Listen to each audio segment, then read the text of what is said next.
Sara Rodríguez, directora de Políticas Públicas de Airbnb España y Portugal. Muchas gracias por venir a hablar con Demócrata. Muchas gracias a vosotros por tenerme aquí, Alex. El presidente del gobierno, Pedro Sánchez, empezó este año el curso político diciendo que quería más vivienda asequible y menos Airbnb. Llegó a decir incluso que sobraban Airbnb en España. ¿Qué valoración hace de estas palabras del presidente del gobierno? ¿Se sienten señalados injustamente en el debate de la crisis de acceso a la vivienda? Bueno, la crisis de acceso a la vivienda creo que es un tema que nos afecta a todos como ciudadanos, es decir, no solamente como Airbnb, esa es la lectura que hacemos, es decir, hacemos una lectura lo más elevada posible del asunto porque a todos nos preocupa y nosotros lo que queremos desde Airbnb es ser parte de la solución. Creemos que es verdad que se han ido poniendo dedos acusatorios en ciertos intentos de solución que para nosotros, desde nuestra perspectiva, son ligeramente reduccionistas cuando estamos ante un problema que desde luego existe a nivel macroeconómico, a nivel global en todo el mundo, no es un problema solamente de España que estamos viendo en otros países, y que lo que nosotros queremos es aportar las soluciones que podamos desde nuestra perspectiva y desde lo que nosotros podemos influenciar, lo que nosotros podríamos en un momento dado controlar,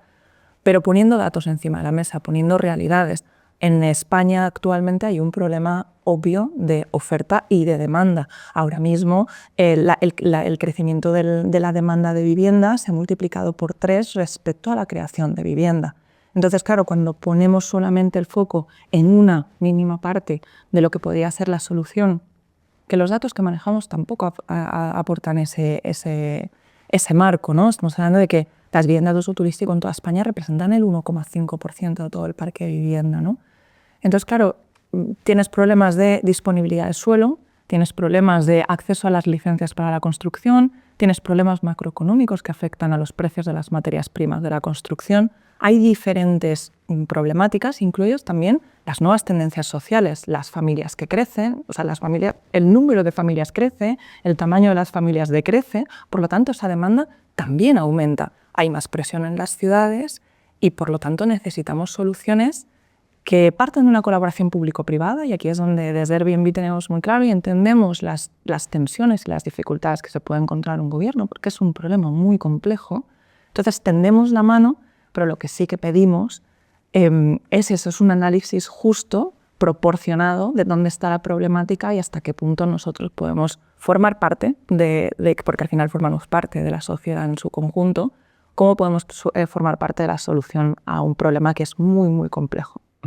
Se ha hablado en los últimos meses de limitar los pisos turísticos. Se ha hablado también en Barcelona, por ejemplo, hay una intención de no renovar licencias, no admitir más licencias, lo que llevaría a la desaparición de los pisos turísticos en 2029. Airbnb ha hecho una estimación del impacto económico que causaría para la plataforma la desaparición de pisos turísticos, por ejemplo en Barcelona, pero también en otras ciudades como Madrid o a nivel global, incluso en España. Uh-huh. Sí, nosotros obviamente trabajamos con estimaciones que no solamente son de la plataforma, sino que quién realmente gana y quién pierde en este tipo de normativas restrictivas que además llevamos viendo mucho tiempo. Es decir, en Barcelona, por ejemplo, las licencias están congeladas desde 2014 ya. Entonces, claro, cuando hacemos el impacto intentamos hacer un impacto lo más macroeconómico posible, también centrándonos en quién pierde y quién gana en toda esta batalla, no solamente en Barcelona, como tú comentabas, Alex, en Madrid o en Nueva York, que tenemos ya datos después de una prácticamente prohibición. Y lo que estamos viendo es que, por un lado, en Barcelona hace más de 10 años ya que hay una congelación de licencias, las viviendas de uso turístico en Barcelona no han crecido, sin embargo, el precio del alquiler ha subido un 70%. Y el precio de las viviendas ha subido un 60%. Estamos viendo además que en paralelo a que el alcalde de Barcelona, Jaume Collboni, anunciase esa prohibición, anunciaba que se abrían 5.000 plazas de alojamiento en hoteles. Esas plazas de alojamiento en hoteles no se sitúan fuera de los centros de las ciudades donde hay esa tensión de vivienda. Entonces, claro, cuando intentamos hacer un cálculo del impacto, lo que tenemos en cuenta es que ahora mismo en España tenemos datos de Oxford Economics que miden el impacto del gasto en comercios, restauración, tiendas de barrio, etcétera, que llegan a los 25.000 millones de euros, superan los 25.000 millones de euros en 2023. Actualmente estamos ya cerca más de los 30.000 millones de euros en gasto de los visitantes, de los turistas, a través de la plataforma, a través de viviendas de uso turístico. Eso es lo que se pierde. Pierden las familias. Muchas veces se piensa que las viviendas de uso turístico son 100% dedicadas. En muchos casos hay segundas residencias, casas que no van a volver al mercado de la vivienda y que el que pierde es el anfitrión típico, que a día de hoy en España está ganando aproximadamente unos 4.500 euros al año. Es decir, no estamos hablando de grandes ingresos, que además nos dicen en encuestas que les realizamos que la gran mayoría lo usa para llegar a fin de mes. Esa es la gente que pierde y ese es al final el cálculo que más nos importa a nosotros, porque somos parte y formamos parte del tejido social y de los destinos, del futuro de los destinos. Es un poco lo que trasladamos también a las autoridades públicas. Todo lo que se pierde, no nos centremos únicamente en lo que puede perder una plataforma, lo que puede perder la actividad, porque realmente la pérdida para la sociedad y para el tejido de las comunidades locales, donde Airbnb está presente y quiere seguir estando presente de una manera sostenible, es muy grande, mucho más grande de lo que se piensa, y que en muchas ocasiones también nos cuestionamos pues, quién gana, ¿no? Cuando conviven esos anuncios que comentaba de prohibición total, pero a la vez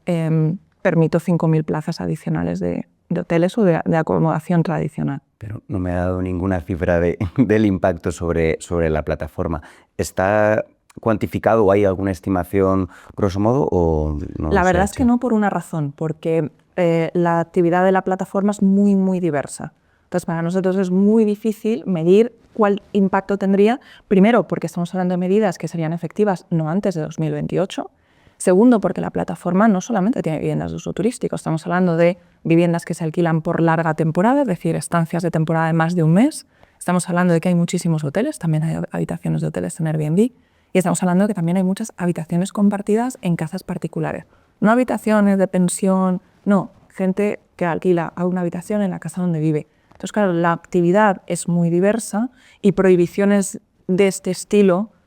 claro, primero, matan moscas a cañonazos y a nosotros nos es muy difícil cuantificar el impacto y por eso intentamos siempre volver y apoyarnos en, bueno, cuál es el impacto real a nivel macro, que es lo que más nos puede servir a nosotros. A día de hoy no tenemos y nos es muy difícil hacer un cálculo de cuál es el impacto únicamente en nosotros. Ha hablado de la heterogeneidad, de la variedad que hay de perfiles, de modelos en las ofertas que hay en la plataforma. ¿Hay una relación o una cuantificación de qué relación hay entre una familia o un propietario que utiliza como un ingreso adicional o incluso dentro de su propia vivienda a alquiler a pisos turísticos ya de una empresa o de un perfil más de negocio? Pues mira, ahora mismo tenemos unos datos aproximados de que más del 70% de los anfitriones en Airbnb solo tienen un anuncio, uno, exclusivamente. De eso, además, es que la media, como comentaba, es 4.700, es la media de lo que ingresa un anfitrión. No tenemos los datos exactos porque debido a esa heterogeneidad no podemos distinguir, por ejemplo, por ponerte un ejemplo muy sencillo, entre una vivienda de uso turístico y un apartamento turístico. El aspecto puede llegar a ser el mismo, pero estamos hablando de dos tipos de oferta muy diferente y que realmente la última vez que medimos, por ejemplo, respecto al parque de vivienda en general, más o menos de 120 días al año alquilado, estamos hablando de que actualmente hay 1,5% de viviendas de uso turístico en toda España con datos del INE, porque nosotros al final solo podemos ver lo que está en nuestra plataforma y lo que nos importa es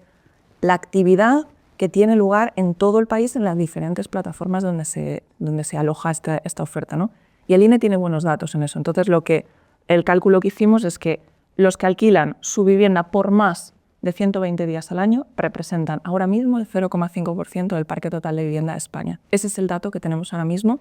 teniendo en cuenta eso, que medimos 120 días más o más al año para una actividad un poco más considerada empresarial o más dedicada, 120 días al año o menos, una actividad que podemos considerar ocasional. Entonces, ahora mismo los datos que manejamos, que son más sólidos, que nos permiten es una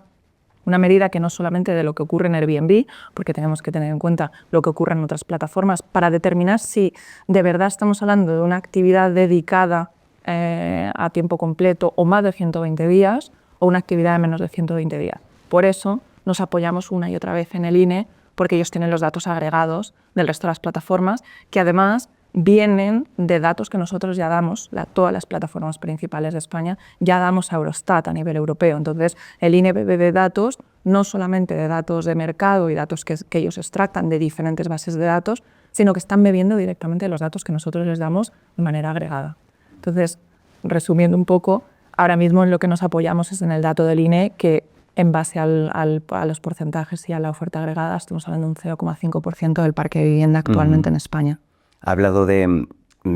la necesidad o su postura es huir de limitaciones o restricciones o políticas restrictivas. ¿Ha planteado Airbnb a las administraciones alternativas, cambios regulatorios para poder acompasar o llevar adoptar medidas que no sean limitaciones o restricciones o prohibiciones incluso? ¿Qué alternativas han planteado? Sí, nuestras alternativas y las trabajamos durante mucho tiempo y en colaboración con los diferentes gobiernos. La primera de todas se basa en tener un registro armonizado. España es un país actualmente muy fragmentado, con normativas de turismo a nivel autonómico, 17 registros de turismo diferentes, pero además estamos en un país con más de 8.000 municipios que tienen todos competencias urbanísticas para realizar planes urbanísticos en sus propios municipios. Teóricamente, no es que todos los tengan, pero tienen la posibilidad. Y recientemente, además, también se ha creado el decreto de ventanilla única, que viene del Reglamento Europeo de Alquiler de Corta Duración. Entonces, lo que nosotros hemos apostado y hemos apostado desde el principio es por tener un registro único, armonizado, sencillo, obviamente gratuito o a un bajo coste, que sea accesible para todo el mundo y, por supuesto, que sea online, es decir, que de verdad esa accesibilidad rompa también las barreras de la España despoblada o la España vacía, que pueda acceder a ese registro, tanto offline como online, ¿no? Obviamente ese registro al final lo que vendría es a facilitar una compartición de datos, un control de la oferta más efectivo, porque si algo prima para Airbnb es que nosotros no estamos en contra de las regulaciones, nunca lo hemos estado, lo que estamos es en contra de regulaciones desproporcionadas y que no cumplen un fin claro. Entonces creemos que ese registro único, esas normativas armonizadas que permitan a todos los ciudadanos, y si me apuras no solamente españoles, porque el reglamento europeo lo que permite es que sea lo mismo en los 27 Estados miembros, atendiendo a las diferentes especialidades de los Estados miembros y las necesidades. Sabemos que España es un país pues, muy turístico que tendrá otras necesidades. Ese es el primer paso. El segundo paso que sí que hemos pedido siempre y que seguimos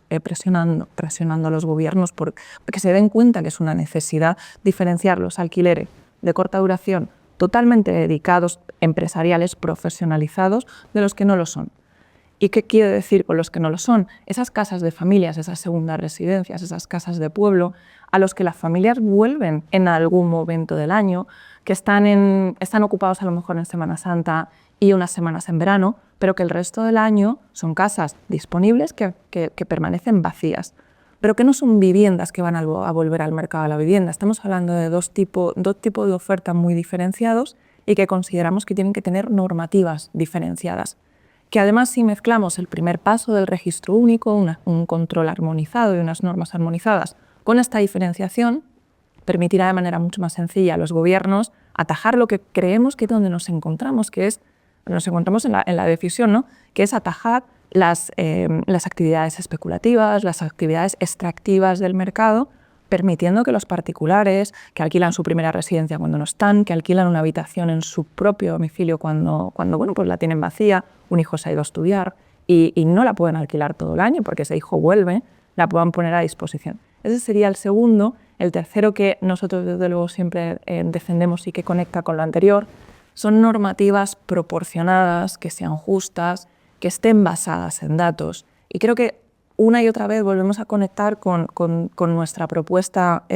global, que es tener ese registro que permita esa compartición de datos y que con esos datos creemos que los gobiernos pueden tomar unas decisiones informadas que de verdad sean granulares, atiendan a la norma, a la necesidad local del momento, que no es lo mismo una necesidad en un Madrid que en un Teruel, pero dentro de un Madrid no es lo mismo la necesidad de un barrio centro o de un barrio tipo Usera, no es lo mismo. Entonces lo que pedimos es un poco esa granularidad, ese basarse en datos y que las normativas sean proporcionadas, también teniendo en cuenta el paso anterior. Diferenciamos un particular de un profesional que tiene todo el derecho a estar ahí, pero que probablemente tenga que cumplir con normas diferentes. Y nuestro cuarto paso, por supuesto, y conectado con todo lo anterior, es diferenciar las zonas urbanas, que tienen unas complejidades y unas necesidades y unas tensiones que nada tienen que ver con las zonas rurales, donde desde luego hay muchísima más oportunidad, no solamente de crecimiento de la actividad per se, sino de favorecer oportunidades para que la gente joven pueda quedarse, ya no digo irse a las zonas rurales, quedarse en esas zonas rurales y que esas zonas rurales puedan beneficiarse de este impacto positivo de un turismo que normalmente es más sostenible. Además estamos hablando de no solamente en esas zonas rurales, sino que es que además podamos beneficiar, hablaba de Usera, pero es que cualquier barrio, si no vamos a Barcelona, no podemos comparar Ciudad Bella con Nou Barris. Y dentro de esa necesidad de dispersión turística que nosotros apoyamos y que además creemos que somos clave en ayudar a las diputaciones y a los gobiernos en mejorar esa dispersión, ayudar también en esa desestacionalización. Porque hay momentos pico, que incluso las propias ciudades lo sufren, pero que hay otros momentos valle de turismo, incluso en ciudades o en zonas tradicionalmente costeras, donde se cierran los hoteles y de repente no hay actividad. Entonces, un cierre de un hotel conlleva el cierre de los comercios locales y los restaurantes y todo lo que al final da vida a ese pueblo que sí se queda, que hay muchos habitantes que se quedan, ¿no? Entonces, nosotros al final, haciendo un poco de recapitulación, obviamente queremos normativas armonizadas, un registro único y sencillo, queremos normativas justas, proporcionadas, que estén basadas en datos. Necesitamos, creo que todos como país, una diferenciación entre lo que es la actividad profesionalizada y lo que no lo es. En este país todos tendemos a pensar que todo está profesionalizado. Y lo cuarto principal es esa dispersión, esa diferenciación entre las zonas rurales y las zonas urbanas, y dentro de esa diferenciación un impulso a la desestacionalización a través de este tipo de viviendas, ya sea profesional o no profesional, en viviendas de uso turístico de familias que viven allí, que a lo mejor tienen una segunda residencia, una casa de pueblo. Me gustaría entrar un poco en detalle en esas 4 líneas de propositivas. Por ejemplo, en el tema de las 2 ofertas que hablaba, entiendo que se traducirían en 2 regulaciones diferentes. ¿Qué elementos entrarían a jugar? ¿Qué regulación concreta, por ejemplo, tendría para una, o podría, qué propuestas habría para una oferta profesionalizada o para la de un particular que alquila ocasionalmente su vivienda o segunda residencia? Es una pregunta que nos hacemos muy frecuentemente, que de hecho es una de las preguntas que más le llevamos a los gobiernos y que queremos trabajar, porque el papel de Airbnb no pensamos que es determinar los detalles de una normativa, lo que queremos es trabajar con los diferentes gobiernos en entender el tejido alojativo que tienen, el tejido además de la comunidad, qué tipo de vecinos, qué tipo de viviendas. No es lo mismo un pueblo en una pedanía de Aragón que el centro de una ciudad como Madrid, como un Valladolid o como Sevilla. No es lo mismo porque en muchas ocasiones nos encontramos con casas unifamiliares, en otras nos encontramos con viviendas, bueno, pues eso, pisos, en bloques de vivienda. Entonces, claro, nosotros partimos de la base de modelos que ya han funcionado y que más o menos pues miramos y que son cercanos, que es el de Francia. Francia tiene una limitación. La normativa realmente no nos importa que sean 2 diferentes. Puede ser la misma normativa simplemente con requisitos mucho más onerosos a lo mejor para las actividades profesionales, menos onerosos con un control, un registro obligatorio, por ejemplo, pago de impuestos, por supuesto. Es decir, al final se está llevando a cabo una actividad que necesita ese control para garantizar la calidad y la sostenibilidad de los destinos, pero que muchas veces estaremos atendiendo a las necesidades concretas de los gobiernos y que es lo que nosotros ofrecemos. Es decir, ofrecemos un catálogo de opciones que hemos visto que funcionan en otros sitios y que Francia, como decía, diferencia, por ejemplo, las actividades de 120 días o más y 120 días o menos, impactando, por ejemplo, en el tipo de deducciones que pueden tener a su IRPF, diferentes tipos de exenciones que faciliten que tú al final tienes una segunda residencia, pues ya la puedas poner en el mercado cuando tú no estás, porque tú a esa segunda residencia que la tienes en la playa o la tienes en el pueblo porque es la casa que heredaste de tus abuelos, también generes esos incentivos que trabajamos mucho con los gobiernos y las diputaciones en que a esos vecinos y a esos propietarios les interese renovar las casas, porque Lo que hemos visto también en esa diferenciación, esa necesidad de dinamización de los destinos rurales, es que es algo que nos llamó la atención cuando intentamos averiguar más sobre los problemas de vivienda en Europa y a nivel global. Descubrimos que España era bastante particular en el problema de la vivienda, porque a diferencia de otros países, en España preocupaba igual la vivienda, la escasez de vivienda en las ciudades que en la zona rural, que nos parecía un poco incompatible con el hecho del éxodo rural hacia las ciudades y demás, pero la realidad es que esas casas en muchas ocasiones son casas en ruinas, son casas abandonadas, casas que no se mantienen adecuadamente y que sí que pensamos y que en los últimos 2 años hemos ido comprobando con las diputaciones y con este tipo de pueblos que hay una oportunidad de recuperación. Entonces, claro, nosotros lo que vamos es, hay una diferenciación de actividad, vamos a hacer un análisis en plan embudo de qué es lo que tú tienes como destino, qué es lo que puedes utilizar para fomentar esa atracción de visitantes y de turistas, y de una manera sostenible, por supuesto, y cómo eso puede favorecer a la recuperación. Te cuento un ejemplo concreto de un proyecto que hicimos el año pasado en Oliete, que es un pequeño pueblo de Teruel, apenas 350 habitantes, donde el pueblo se moría poco a poco por el éxodo rural, el abandono de las viviendas y demás, y que gracias a una iniciativa con la que colaboramos, que se llama Patrimonio Olivo, ellos han recuperado 26.000 olivos, han utilizado el aceite de oliva para atraer turistas y visitantes, catas de olivo, visitas a las almazaras, visitas a los olivares, con el empleo del 64% del total de la población activa de Oliete. Claro, 40 personas de un pueblo de 350, gracias a eso han recuperado el colegio. Y ahora tienen un problema, que es que no pueden recuperar las viviendas, no hay suficientes viajeros para que se pueda, con alojamiento digno y disponible. Y cuando hablamos con Aragón, con la Diputación, descubrimos que la normativa de Aragón está pensada para Zaragoza. Está pensada con unas restricciones para Zaragoza y unas restricciones de vivienda de uso turístico pensadas para la ciudad, que impide que se implementen viviendas de uso turístico en estos pueblos y que impiden esa regeneración. Entonces, claro, nuestra propuesta es diferencia, entendemos que no quieras actividades extractivas, especulativas, que no quieras cierta actividad, pero aquí estamos hablando de vecinos que tienen una segunda residencia, de antiguos vecinos que tienen su casa del pueblo heredada probablemente de sus abuelos o bisabuelos, que hay que darles incentivos. Entonces, respondiendo a la pregunta un poco, lo que queremos es marcar una serie de líneas, tipo un límite de días, que no sea más de X días, que se pruebe de alguna manera que ahí hay una actividad recurrente a la que vuelve el propio propietario, que haya ciertas exenciones que a lo mejor no tienen por qué ser directamente en impuestos, pero sí que faciliten esa recuperación y esa utilización de las viviendas no utilizadas todo el año. Y hablando de distinguir zonas, por ejemplo, una posibilidad sería, no porque lo haya lanzado Airbnb, pero que se lance en el debate, al distinguir zonas, tener como referencia una densidad de población o de precio,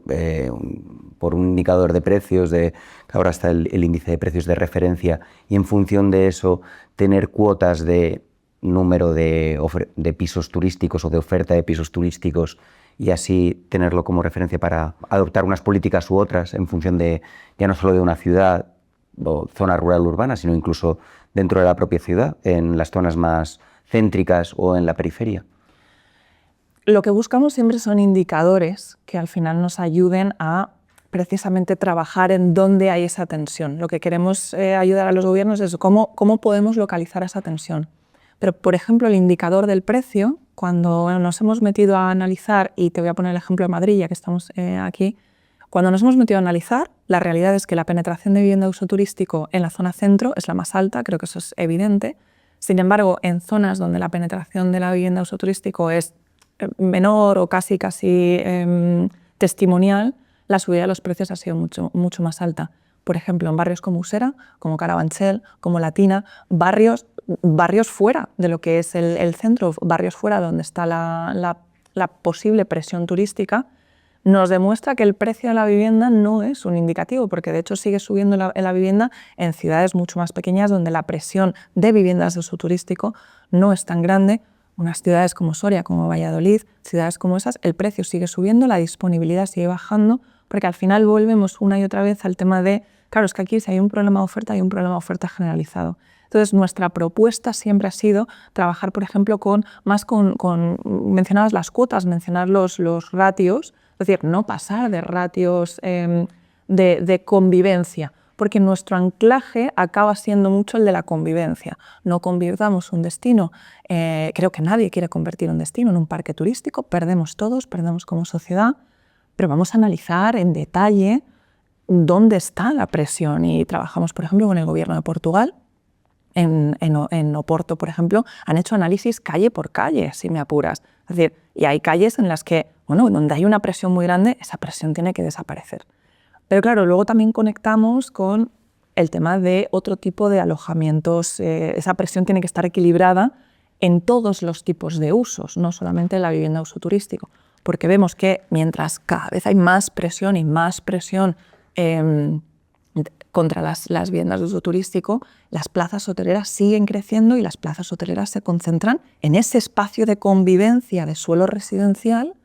donde al final queremos convivir todos y donde al final es donde más tensión se crea. Entonces, lo que queremos es trabajar con los gobiernos en crear esos ratios, ese análisis súper granular que forma parte de nuestra propuesta, análisis muy granular de dónde están los problemas de convivencia, dónde están las tensiones de los diferentes usos en las ciudades, y no solamente en las ciudades, también fuera, no solamente en el centro de las ciudades, sino también en otros barrios donde, claro, el problema de la vivienda sigue y es persistente, y la vivienda de uso turístico es posible que en zonas rurales no esté ni siquiera presente ahora mismo. Ha hablado antes de la utilización de la fiscalidad como método o como incentivo para adoptar medidas. Ahora mismo está el debate de la aplicación del IVA. Podría ser, o ha planteado concretamente, una aplicación de IVA diferenciado en función del tipo de oferta, por ejemplo, que se aplique un 21% o el tipo más elevado y un IVA más reducido a las distintas ofertas que hay en Airbnb o en las plataformas de pisos turísticos, vaya. Sí, cualquier tipo de impuestos puede formar parte de un sistema total de incentivos. Ahora mismo lo que pasa es que se está cogiendo el IVA como una manera de probablemente intentar salvar esas externalidades negativas o intentar compensarlas, cuando creemos que en esa normativa no se está teniendo en cuenta o se está poniendo en el centro a las plataformas, cuando al final con lo que carga una plataforma del IVA es en el precio de la transacción, no realmente en el precio de la estancia. La estancia con IVA solamente aplica cuando estamos hablando de una actividad empresarial económica, o sea, una actividad profesionalizada, ¿no? Si tenemos en cuenta además que los límites, esos rangos, o sea, al final se cuela mucha oferta que no es profesionalizada, que si la media de lo que gana un anfitrión son 4.700 euros que nos están diciendo que, oye, están utilizando para llegar a fin de mes, si a esa actividad no está diferenciada, se le pone un IVA del 21%, le estás quitando a una familia que depende de eso para llegar a fin de mes, le estás quitando un porcentaje muy importante. Entonces, claro, dentro de los incentivos, poner un sistema diferenciado de IVA podría tener sentido si forma parte de otros tipos de pilares que no se están teniendo ahora mismo en cuenta y que, de hecho, otras asociaciones, también nos digo, mejor posicionadas que nosotros, que están en el día a día y que están en el terreno, ya se han manifestado en este sentido. Es decir, entendemos el sistema de incentivos, puede tener sentido abrir en la discusión o el debate vamos a ver qué tipo de incentivos, pero un 21% de IVA y que las plataformas lo carguen no resuelve el problema, sobre todo en una España donde no se diferencia una actividad profesional de una actividad no profesionalizada. ¿Puede ser uno de los caminos de los incentivos? Vamos a intentar evaluarlo entre todos. Y eso es básicamente lo que le hemos trasladado al gobierno. Entiendo que otros, si no es el IVA, entiendo que sería la tributación de las ganancias de los ingresos por esa oferta. Puede ser eso, pueden ser otro tipo de tasas de impuestos como la tasa turística, que existe en algunos territorios y en otros no. Pueden ser, por ejemplo, incentivos o beneficios que a día de hoy no existen y que se podrían crear. En el tema del IVA se habla, por todo entiendo que viene de una directiva, de la discusión de una directiva europea. Una de las posibilidades, o la que gana fuerza, es que sean las plataformas las que tengan que recaudar ese IVA. Airbnb está trabajando o estudiando o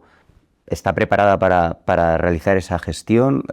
¿Es algo que está analizando? ¿Qué impacto podría tener? Ya aunque sea a nivel corporativo de gestión, tener que contratar servicios para hacer la gestión de forma operativa.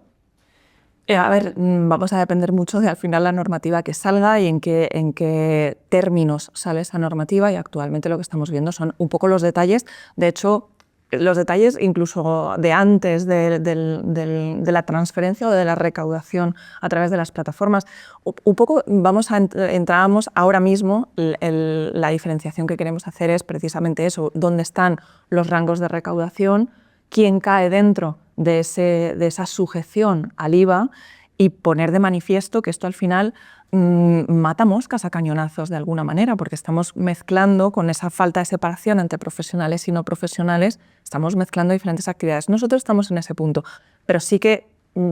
a nosotros recaudar impuestos que tengan sentido, que tengan una finalidad de incentivar, desincentivar actividades que los destinos no quieren y que entre todos no queremos como sociedad, e incentivar actividades que son buenas para el tejido local. Nosotros estamos preparados y actualmente los datos que tenemos internos suman más de 10.000 millones de impuestos y tasas turísticas recaudadas en todo el planeta. Es decir, no es algo que Airbnb le asuste, lo que nos asusta son las normas desproporcionadas e injustas, que sí que estamos más en ese punto de ahora mismo la normativa no nos parece justa ni proporcionada, que realmente la posibilidad de recaudar o no, que para nosotros, volviendo a que nuestro interés es servir a las comunidades donde operamos y trabajar con los gobiernos, necesitamos unas normativas, primero que sean justas y proporcionadas, luego veremos la parte técnica. A día de hoy compartimos datos con Hacienda, no ha habido problema. Estamos preparados para compartir datos con el Ministerio del Interior en cuanto se active la plataforma. Compartir datos, recaudar tasas, no es el problema. El problema son las normativas desproporcionadas, injustas y que meten a todo el mundo en un mismo saco con unos incentivos que pueden distorsionar el aporte positivo que hace esta actividad en las comunidades locales. Ha hablado de 10.000 millones a nivel global. No sé si se refería al año o de forma acumulada desde la creación. De forma acumulada. Exacto. ¿Hay una cifra de la recaudación o de los impuestos generados en España al año? No, ahora mismo no tendría esa cifra. Muy difícil calcularlo, porque al final lo que hacemos es un cálculo agregado, y por eso tenemos un dato que es no solamente agregado a nivel global, sino desde el inicio de la plataforma. Entonces, al final lo que nosotros queremos es decir, no nos asusta el dar el paso de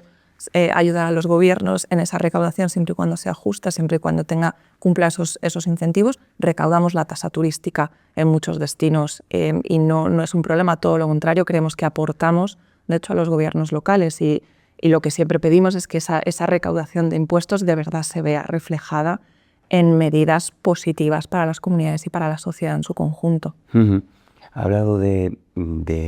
propuestas respecto al registro. Ahora mismo existe un registro, ventanilla única digital, aprobada por el Ministerio de Vivienda a través de un Real Decreto. ¿Qué alegaciones realizó Airbnb respecto a la norma que, a grosso modo, que se puso? Y, dicho de otra manera, ¿qué mejoras ve que deberían de hacerse para mejorar el funcionamiento o qué posibilidades le ve? Yo recuerdo cuando empezamos a trabajar con este reglamento, esta propuesta, que era, si no recuerdo mal, 2018-2019, nosotros fuimos de los primeros que intentamos impulsar que a nivel europeo hubiera una normativa armonizadora. Nos recuerdo que en España teníamos especial interés precisamente por la fragmentación de las normas, y lo hemos apoyado desde que vio la luz el primer borrador a nivel europeo en 2021, donde al final estamos hablando de un reglamento que lo que quiere es aportar más transparencia a un sector al que se le ha acusado durante mucho tiempo, injustamente en el pasado, de cierta falta de transparencia o de cierta opacidad. Entonces, claro, nosotros desde Airbnb lo hemos apoyado desde el principio, partiendo de la base de que este reglamento lo que pedía es a los gobiernos locales, a los Estados miembros, aprueba normativas proporcionadas, justas y proporcionadas, en línea con lo que pedíamos, que permitan la actividad, que hagan un análisis granular y basado en datos a nivel local, que tengas un registro nacional unificado, armonizado, que permita que todo el mundo pues pueda acceder a él de manera sencilla, de manera online y de manera gratuita o por un módico precio, y que al final ese registro facilite que las plataformas puedan dar los datos, trasladar los datos de la actividad a los diferentes gobiernos. Lo hemos apoyado desde el principio. Lo que ocurre es que, claro, cuando llegamos a ver la propuesta del Gobierno de España, que es verdad que ha sido pionera y que ha mostrado mucho interés en ello, y lo que agradecemos, y nos ha abierto las puertas desde el principio, tanto el Ministerio de Turismo como el Ministerio de Vivienda, lo que vimos y trasladamos en esas alegaciones y también en las conversaciones que tenemos abiertos con ellos, porque lo que queremos es trabajar y mejorarlo, primero y principal es que ese registro no es único. Lo que pide el reglamento europeo es que sea un registro único y armonizado. Y lo que está planteando ahora mismo el Ministerio de Vivienda es un registro único encima de los 17 registros autonómicos existentes. Es decir, ahora mismo los anfitriones lo que tienen que hacer es ir a cada una de sus comunidades autónomas, pedir el registro y luego además pedir el registro nacional. Creemos que no es el espíritu del reglamento europeo, creemos que lo único que hace es añadir una capa más de trabas administrativas a los anfitriones y que dificulta al final el control, porque además no solamente del doble registro, lo que también estaba proponiendo el decreto es otorgar diferentes números por el tipo de actividad que realices. Me explico, dentro de una misma vivienda tú puedes tener, por ejemplo, 3 actividades convivientes. Puedes alquilar tu vivienda entera a corto plazo, menos de 30 días, puedes alquilar la vivienda a corto plazo porque te vas a trabajar como expatriado a otro sitio por X meses y a lo mejor son 3 meses seguidos, o puedes alquilar una habitación de tu vivienda mientras tú estás viviendo en ella. Esas 3 actividades pueden ser coincidentes y lo que ahora mismo el decreto está pidiendo son 3 números diferentes. Entonces, claro, mientras nosotros estamos intentando que todo sea único, armonizado, que sea sencillo, controlar la actividad y que sea sencillo para las administraciones poder tener esos datos para crear normativas efectivas y eficientes, que creemos que es donde estamos todos, creemos normativas eficientes y efectivas que resuelvan los problemas locales, creemos que lo que atrae es muchísima más fragmentación en un país que además lo que más sufrimos es fragmentación, especialmente en el ámbito de turismo. Todo esto sumado además que, aparte de ese número de registro a nivel autonómico, muchos de los anfitriones que están localizados en municipios donde además necesitan una licencia también tienen que cumplir con esa capa. Entonces, claro, esas ahora mismo, mientras en paralelo trabajamos y colaboramos con ellos, porque lo que queremos, y este mensaje es muy claro, queremos que funcione, necesitamos que funcione para otorgar esta transparencia, para mejorar las normativas locales, sí que estamos siendo exigentes y lo hemos sido desde el principio en que de verdad esté armonizado y cumpla con el espíritu del reglamento europeo. El Ministerio de Consumo inició hace unos meses un expediente sancionador a Airbnb por no retirar pisos anunciados que carecían de licencia. ¿Tienen alguna novedad al respecto? ¿Les han comunicado la sanción o han presentado alegaciones ya respecto al expediente? Sí, hemos presentado alegaciones y desde el principio, de hecho, no solamente alegaciones, sino nos trasladamos nuestra posición al Ministerio de Consumo totalmente en contra del sancionador, que se ha abierto, de hecho, en nuestra opinión, excediendo las competencias que tiene el Ministerio de Turismo actualmente, el Ministerio de Consumo actualmente, que no son de turismo y que además desoye jurisprudencia ya sentada tanto del Tribunal Supremo de España como del Tribunal de Justicia de la Unión Europea, donde deja claro que primero Airbnb es una plataforma de servicios de Internet, no es una plataforma de servicios de alojamiento turístico y que por lo tanto, primero, no toda la oferta que hay en Airbnb tiene que tener número de registro y sabemos que mucha de la oferta que se ha notificado no debe tener número de registro y que además hay otros cauces y otro tipo de competencias que requieren una notificación que el Ministerio de Consumo no ha hecho debidamente. Entonces, estamos en el proceso, no sabemos más, presentamos nuestras alegaciones y seguiremos hacia adelante con todo el proceso hasta el final. Pero si un piso o una oferta no cumple los requisitos y está ejerciendo una actividad de forma ilegal, aunque el que ejerce la ilegalidad sea el propietario, ¿no estaría incurriendo Airbnb en alguna infracción por anunciar algo que es ilegal, un servicio que estaría vulnerando la norma? Aquí la clave es la determinación de qué es ilegal y qué no es ilegal. Y de nuevo lo que dice la jurisprudencia, porque hemos tenido casos anteriores en este sentido, es que simplemente por el anunciar publicar un anuncio sin el número de registro no necesariamente es ilegal, porque por ejemplo en nuestro país concretamente las habitaciones compartidas, por ejemplo, fuera de Andalucía o de Cataluña no necesitan número de registro. El alojamiento de temporada no necesita número de registro. Entonces, claro, nuestra argumentación pivota mucho en el hecho de que el Ministerio de Consumo no tiene las competencias para determinar qué es ilegal y qué no, y que por lo tanto, claro, hacer una interpretación extensiva de que algo es ilegal simplemente porque no cuentan con el número de registro, cuando la autoridad competente, que es la autoridad local, autonómica, de turismo, o si me apuras, si es municipal, las ciudades como Madrid y Barcelona, que podrían tener ciertas competencias también sancionadoras, por supuesto que Airbnb responde a las notificaciones debidamente realizadas, determinando esa ilegalidad de acuerdo a las normativas, como digo, turísticas y urbanísticas, pero claro, nuestra argumentación en ese aspecto es responsabilidad en el momento en el que se nos ha notificado debidamente y fehacientemente por la autoridad competente de una ilegalidad. Si esa oferta sigue en la plataforma ya estaríamos hablando de otra cosa, pero aquí se nos ha abierto un sancionador porque Consumo ha identificado actividad de todo tipo sin diferenciar y ha determinado la ilegalidad simplemente por la falta de número de registro, que la normativa obviamente nos avala y la jurisprudencia también. Y ese es el hilo argumental y ahí, bueno, pues se lo hemos trasladado, se lo seguimos trasladando, obviamente verbalmente, pero también en el proceso abierto. Y a raíz de ese expediente, ¿se ha planteado Airbnb adoptar medidas o iniciar un programa o una colaboración con administraciones o con servicios de control para evitar que haya pisos sin licencia o que incumplan normas anunciados en la plataforma? Es que eso es parte del trabajo continuo y constante que nosotros hacemos. De hecho, ahora mismo en España ya tenemos, en Cataluña, en Andalucía y en Murcia, tenemos el registro obligatorio, es decir, los anuncios cuando se suben tienen que dar un número de registro. Seguimos trabajando con cada uno de los gobiernos y además con la especificidad de cada uno de los gobiernos, porque nuestra problemática es que con 17 comunidades autónomas y 17 normativas diferentes tenemos que adaptar una plataforma que es global y un producto que es único y que no está radicado en España, tenemos que adaptarlo a las necesidades ahora mismo locales